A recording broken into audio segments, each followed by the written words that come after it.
ទៅថ្ងៃមុខពួកយើងនឹងរស់នៅជាមួយកូនរាល់ថ្ងៃ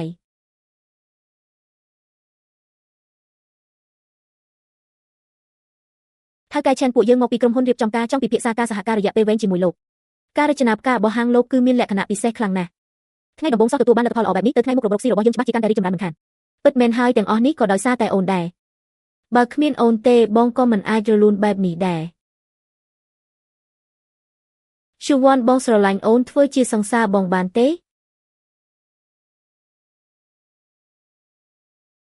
ចាសសក់ខ្ញុំយល់ព្រម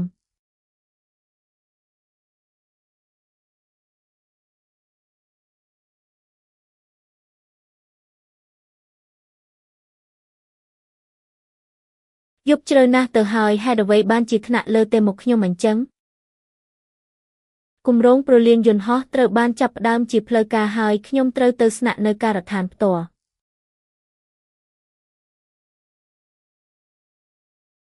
ស្នាក់នៅការដ្ឋានផ្ទាល់ត្រូវនៅយូរប៉ុណ្ណាយ៉ាងហោចណាស់ក៏2 ឆ្នាំដែរឆេនហៅគម្រោងព្រលានយន្តហោះនឹងចាប់ផ្ដើមសាងសង់នៅខែក្រោយក្នុងនាមជាប្រធានវិស្វករខ្ញុំត្រូវស្នាក់នៅការដ្ឋានរយៈពេលវែង1 អាទិត្យអាចមកលេងបានតែថ្ងៃចុងសប្តាហ៍ប៉ុណ្ណោះមិនអីទេអូនធ្វើការឲ្យស្រួលចិត្តចុះថ្ងៃចុងសប្តាហ៍បងនឹងទៅលេងអូនរឿងហាងផ្កាបងអាចចាត់ចែងបាន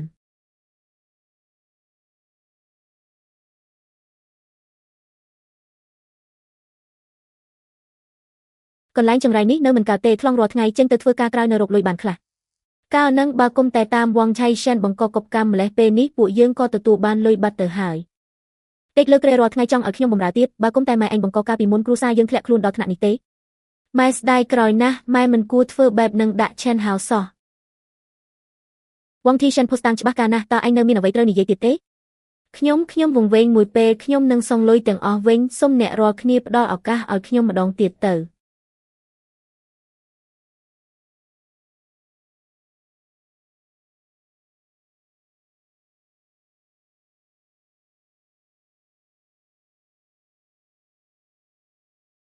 ឆេនហៅបងមិនលើកលែងឲ្យឯងជាដាច់ខាតឆេនហៅឯងត្រូវតែសងជីវិតឪពុករបស់បងវិញ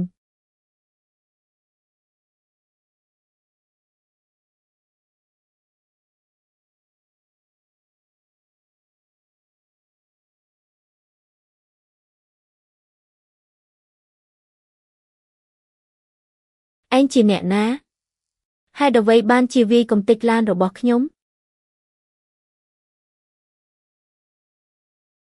បងជាកូនប្រុសរបស់វងធីឆេនគឺមកពីឯងជាអ្នកបង្កឲ្យឪពុករបស់បងត្រូវជាប់គុកអូយឈឺណាស់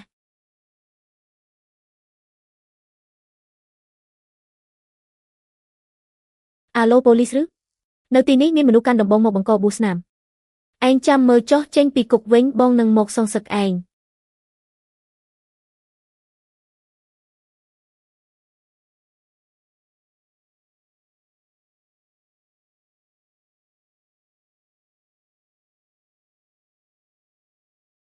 ចុះហេតុអ្វីបានជាបងមកទីនេះថ្ងៃនេះមិនរវល់ទេឬទោះជារវល់យ៉ាងណាក៏ត្រូវតែមកជួបអូនដែរបងបានទិញនំ Cakesbury ដែលអូនចូលចិត្តជាងគេមកផ្ញើអូនទៀតផងវិស្វករសុសង្សាររបស់កញ្ញាពិតជាល្អចំពោះកញ្ញាខ្លាំងណាស់និយាយច្រើនណាស់ប្រញាប់ទៅធ្វើការវិញទៅ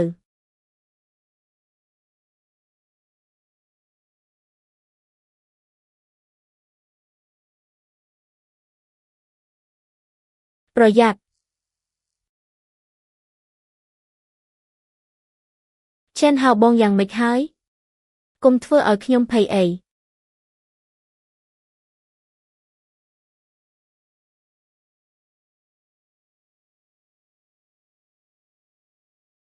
បងមិនអីទេឲ្យតែអូនមិនរងរបួសគឺល្អហើយ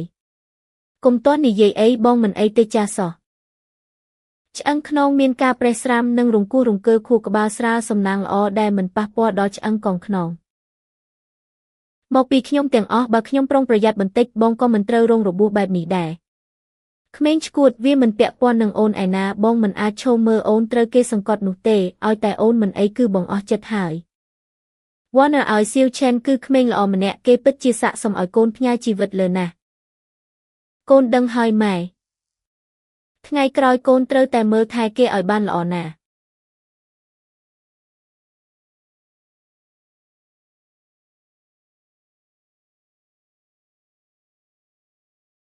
វិស្វករសើមើលថែគេឲ្យបានល្អណាលើកក្រោយខ្ញុំនឹងមកលេងទៀតបងថ្លៃរឿងកាលពីមុនគឺខ្ញុំខុសទាំងអស់ខ្ញុំសូមទោសបងផងអរគុណបងដែលមិនប្រកាន់នឹងខ្ញុំកាលពីមុនពេលនេះខ្ញុំធ្វើការនៅការដ្ឋានគឺល្អណាស់ទៅថ្ងៃមុខខ្ញុំនឹងខំរកលុយមើលជំងឺម៉ែមិនធ្វើរឿងឈួតទៀតទេមិនអីទេរឿងកន្លងហួសឲ្យវាហួសទៅចុះថ្ងៃក្រោយខំកែខ្លួនធ្វើជាមនុស្សល្អទៅគឺបានហើយនឹកស្មានមិនដល់ថាវងឆែងកែខ្លួនបានល្អបែបនេះពិតជាមិនងាយស្រួលមែនពិតមែនហើយឲ្យតែព្រមភ្ញាក់រលឹកកែខ្លួនគឺគ្មានពេលណាយឺតពេលនោះទេឆេនហៅចាំគម្រោងប្រលានយន្តហោះចប់ពួកយើងរៀបការជាមួយគ្នាបានទេព្រមតាចាំគម្រោងអូនចប់ភ្លាមពួកយើងនឹងរៀបការផ្លែត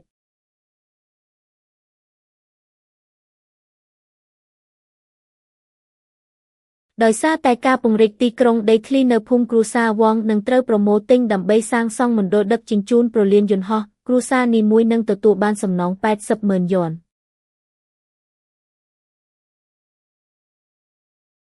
មួយគ្រួសារ80,000 យ៉នកាលពីមុនសំណងដីប្រលានយន្តហោះឡើងដល់ទៅ3.6 លានយ៉នឯណោះក្នុងមួយគ្រួសារអូយបាត់បង់អស់2.8 លានយ៉នបាត់ទៅហើយកម្មពីមែនការសំណង3.6 លានបែរជាពួកយើងមិនព្រមស៊ីញ៉េហេតុអីកាលនឹងខ្ញុំល្ងងម្លេះទៅជឿសម្ដីវងធីឆេនធ្វើអីទៅគឺមកពីវងធីឆេនអាំនោះចង្រៃអាស៊ីនោះគឺមានតែឆេនហៅទេដែលមើលឃើញវែងឆ្ងាយកាលនោះគេស៊ីញ៉េមុនគេបង្អស់ទទួលបាន3.6 លានយ៉នហេកាលនឹងពួកយើងជេរបង្អាប់គេថាល្ងងពេលនេះទើបដឹងថាពួកយើងទេជាអ្នកល្ងងពិតប្រាកដប្រញាប់ឡើងទៅស៊ីញ៉េឲ្យលឿនទៅប្រយ័ត្នយឺតពេលសំបីតែ80,000ក៏មិនបានដែរ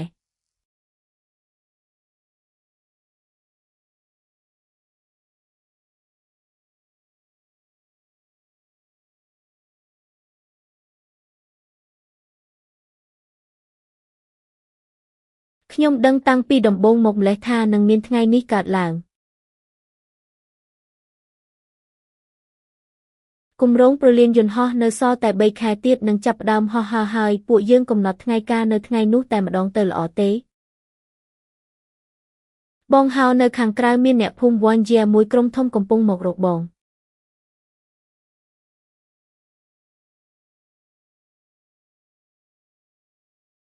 សៀវហៅឲ្យរឿងកាលពីមុនគឺពួកយើងខុសទាំងអស់ពួកយើងសុំទោសក្មួយផងណា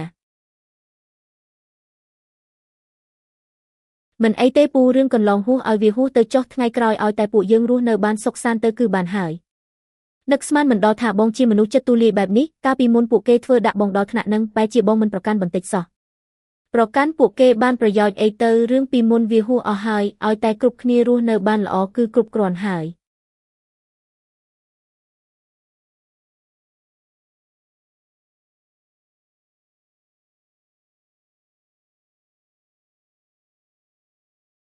វីដេអូរបស់ខ្ញុំបែរជាល្បីខ្លាំងដល់ថ្នាក់នេះផង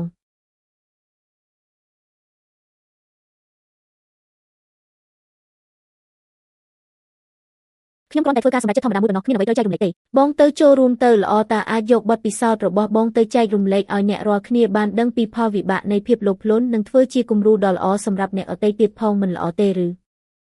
សម្ដីអូននិយាយពិតជាមានហេតុផលបងនឹងទៅចូលរួម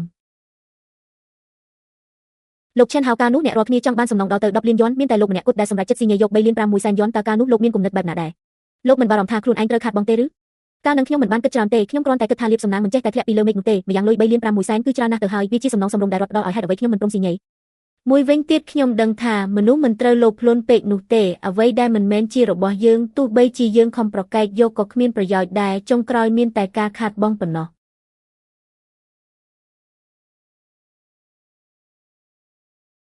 ក្រោយមកនៅពេលដែលលោកដឹងថាអ្នកភូមិទទួលបានសំណងតែ80,000 យ៉នតើលោកមានអារម្មណ៍ថាខ្លួនឯងពិតជាពូកែនិងមានសំណាងខ្លាំងណាស់ដែរទេនិយាយតាមត្រង់ទៅខ្ញុំមិនមានអារម្មណ៍អ្វីប្លែកនោះទេហើយក៏មិនដែលគិតថាខ្លួនឯងពូកែអីដែរខ្ញុំគ្រាន់តែធ្វើការសម្រេចចិត្តដែលខ្ញុំគិតថាត្រឹមត្រូវប៉ុណ្ណោះពេលឃើញពួកគេទទួលបានតែ80,000ក្នុងចិត្តខ្ញុំក៏មិនសូវស្រួលដែរព្រោះអីពួកយើងរស់នៅក្នុងភូមិជាមួយគ្នាទោះបីជាកាលពីមុនធ្លាប់មានចំនួននឹងគ្នាក៏ដោយតែខ្ញុំនៅតែប្រាថ្នាចង់ឲ្យពួកគេរស់នៅបានសុខស្រួលខ្ញុំយល់ថាមនុស្សវ័យក្មេងត្រូវតែខំប្រឹងប្រែងដោយខ្លួនឯងកុំសង្ឃឹមចង់តែមានលឿនត្រឹមមួយយប់អីខ្ញុំជឿជាក់ថាឲ្យតែយើងខំប្រឹងប្រែងផលតបស្នងល្អច្បាស់ជាត្រឡប់មកវិញមិនខាន ការខ្ញុំរៀនពីមុនក៏ធ្លាប់ប្រឡងបានលេខចុងក្រោយគេដែរដូច្នេះកុំទាន់អស់សង្ឃឹមនឹងខ្លួនឯងដោយសារតែការបរាជ័យមួយពេលអី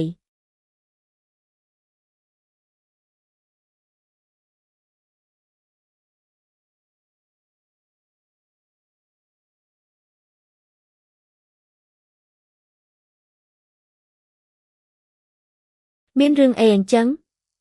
ហេតុអ្វីបានជាសប្បាយចិត្តម្ល៉េះ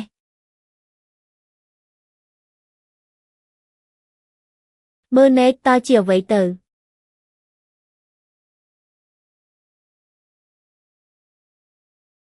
ពិតជាល្អណាស់ទីបំផុតពួកយើងរងចាំដល់ថ្ងៃនេះហើយចាស់សដល់ពេលនោះពួកយើងនឹងរៀបការចំថ្ងៃហោះហើរដំបូងតែម្ដងលាបពីចូលមកព្រមគ្នា苏婉穿着洁白的婚纱，两个人高高兴兴地开始筹备婚礼，连之前跟陈浩有矛盾的村民都过来送了礼道了歉。之后的几天，两个人忙得脚不沾地，试婚纱、订酒席、给亲朋好友发请柬，连之前在旁边夸他们狼对付的村民都过来道。លោកពូហេតុអីក៏អញ្ជើញមកទីនេះការនោះគឺដោយសារតែខ្ញុំល្ងងខ្លៅទៅញុះញង់អ្នកភូមិឲ្យបង្កចំនួនខ្ញុំសុំទោសមួយផងណាមិនអីទេលោកពូថ្ងៃការរបស់ពួកយើងកុំភ្លេចអញ្ជើញមកញ៉ាំការផងណា